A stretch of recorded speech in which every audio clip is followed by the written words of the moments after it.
안녕하세요. 키보드 리뷰 유튜버 승업입니다. 오늘은 M초즈에서 나온 마그네틱 스위치 키보드인 믹스 87 제품을 리뷰해보겠습니다. 가장 눈에 띄는 건 8K 폴링 레이트 지원에 스캔 레이트는 128K 아니면 256K를 지원하는 건데요. 이게 스위치별로 스캔 레이트가 달라집니다. 라이트닝 축이 128, 아폴로 축이 256K를 지원하는데 보시면 이게 스위치별로 가격대가 다릅니다. 제품의 구성품은 이렇고요. 여기에는 스위치가 두 알 들어가 있는데 이 친구가 스캔 레이트 256K를 지원하는 아폴로 축입니다. 그 외에 라이트닝 자석 축은 이렇게 전체가 노란색이네요. 제품 색상은 블랙과 화이트로 출시되었고 각각의 컬러에 맞게 케이블도 이렇게 다른 색상을 줍니다. 키캡은 체리 프로파일 높이를 갖고 있는데 스위치가 노출된 B키 타입으로 나왔네요. 보강판이 상판이 되는 요 은색 부분의 재질은 알루미늄이고요. 블랙 컬러도 마찬가지로 알루미늄 보강판인데 좀 더 얌전한 느낌입니다. 키보드 레이아웃은 누구나 편하게 사용할 수 있는 텐키리스 배열이고요. 한글 각인이 들어가 있는데 뭔가 좀 청순한 느낌이 느껴지네요. 제품 상단에는 스마트 원클릭 키와 볼륨 조절 노브가 위치해 있습니다. 노브를 돌리는 감촉이 상당히 괜찮네요. 이렇게 돌리면은 뚝뚝뚝뚝 걸리는데 저소음으로 걸립니다. 멀티키에는 각각 이런 기능들이 들어있는데 이 중간에 있는 RT키는 래피드 트리거를 껐다 켰다 할 때 사용하는 것 같습니다. 스위치 교체가 가능한 핫스왑 기능을 지원하고 내부는 흡음 처리가 완벽하게 되어 있는 걸 볼 수 있습니다. PBT 재질의 키캡은 이중사출 샤인스루 방식으로 제작되어 이렇게 빛이 예쁘게 투과되는 모습을 감상하실 수 있습니다. 한글은 레이저로 각인이 되어 있네요. 은은하게 빛이 들어와서 퍼지는 거 굉장히 예쁜 것 같지 않나요? 자, 블랙 컬러는 이런 느낌입니다.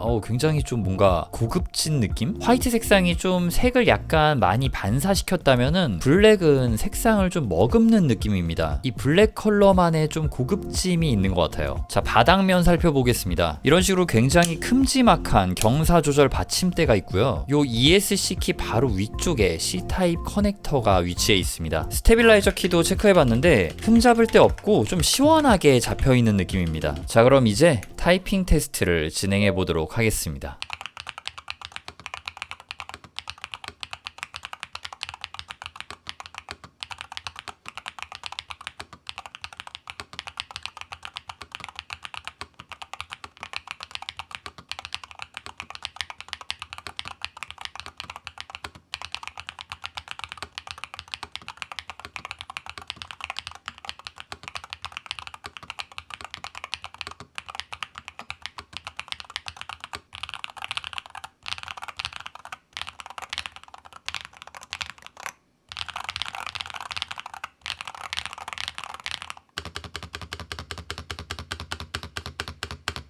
믹스 87에 세팅된 아폴로 자석축을 타건해 보았습니다. 3mm의 짧은 트래블이 특징인 이 자석 스위치는 경쾌하고 시원하면서 정갈하고 깔끔한 타건음과 타건감을 느끼게 해줍니다. 키압의 첫 느낌은 가벼운 편이나 끝까지 눌렀을 때는 살짝 압이 있는 편이에요. 그래서 쫄깃한 느낌을 느낄 수 있고요. 일반적인 키압에서는 살짝 강한 정도라고 볼 수 있겠습니다. 자갈자갈거리면서 요 시원한 하이피치의 타건음이 지저분하지 않고 잘 정돈된 그런 느낌이 드네요. 스위치를 분해해보면 상부 하우징 재질이 굉장히 좀 단단한 느낌이 들고요. 스템의 사이드 레일 쪽과 자석이 들어있는 이 스템의 끝부분 안쪽에 윤활 처리가 집중되어 있는 게 보입니다. 그리고 쫄깃한 키압을 느낄 수 있게 해준 스프링은 바로 요 녀석이었네요. 라이트닝 자석축은 샘플이 준비되지 않아서 따로 타건은 못 해보지만 이렇게 스펙만 놓고 보면 압력이 살짝 약한 오래 게임에도 부담 없는 정도의 키압으로 나와 있네요. 지금 타건해본 아폴로 자석축이 일반적인 정도에서 살짝 쫄깃한 키감이 가미되었기 때문에 라이트닝 자석축에 비해서는 오래 게임을 즐길 때 조금 더 부담이 될 수는 있겠습니다만 또 이게 키압이 너무 약하면은 보통 손을 이렇게 올려두고 게임하잖아요. 근데 이 A키가 저절로 눌려서 뭐 왼쪽으로 무빙이 처진다거나 할 수 있기 때문에 이 부분은 자신에게 맞는 적당한 걸로 선택하시면 좋을 것 같습니다. 아폴로는 첫 맛은 가볍지만 결국 게임할 때는 스위치를 끝까지 누르잖아요. 그래서 그렇게 끝까지 눌렀을 때의 키압은 일반적인 45g 포스의 키압에서 살짝은 좀 더 강한 느낌입니다. 이게 스캔 레이트는 2배 차이가 나지만 이거 사실 인간이 느낄 수 없는 수치잖아요. 라이트닝을 선택한다고 해서 내가 누를 키가 판정이 달라지거나 하진 않을 것 같아요. 그래서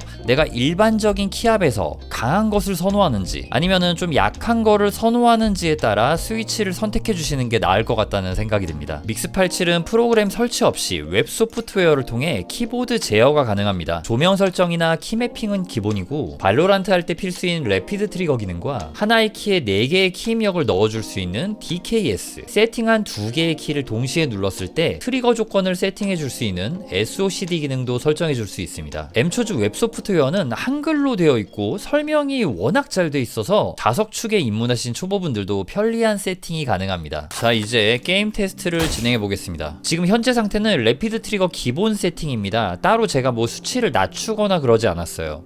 자, 브레이킹은 굉장히 잘 걸리는 그런 느낌이 들거든요.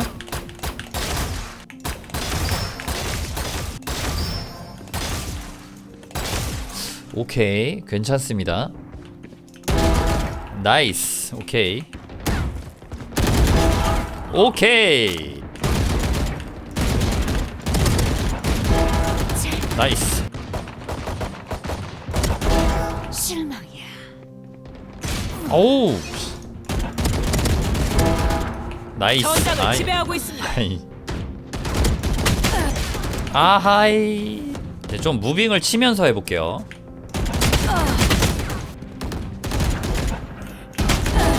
나이스. 오케이.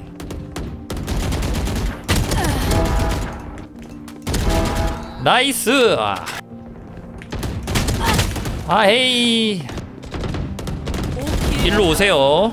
온다.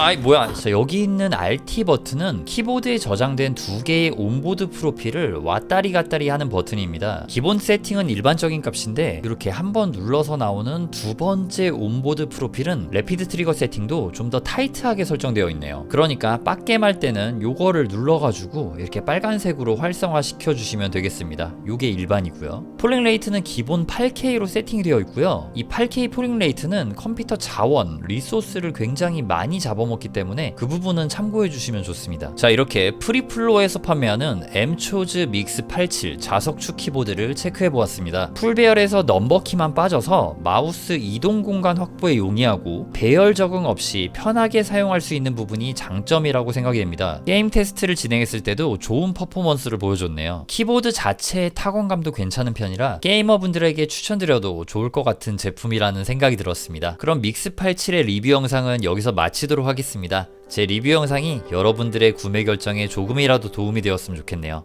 시청해주셔서 감사합니다. 저는 키보드 리뷰 유튜버 승업이었습니다.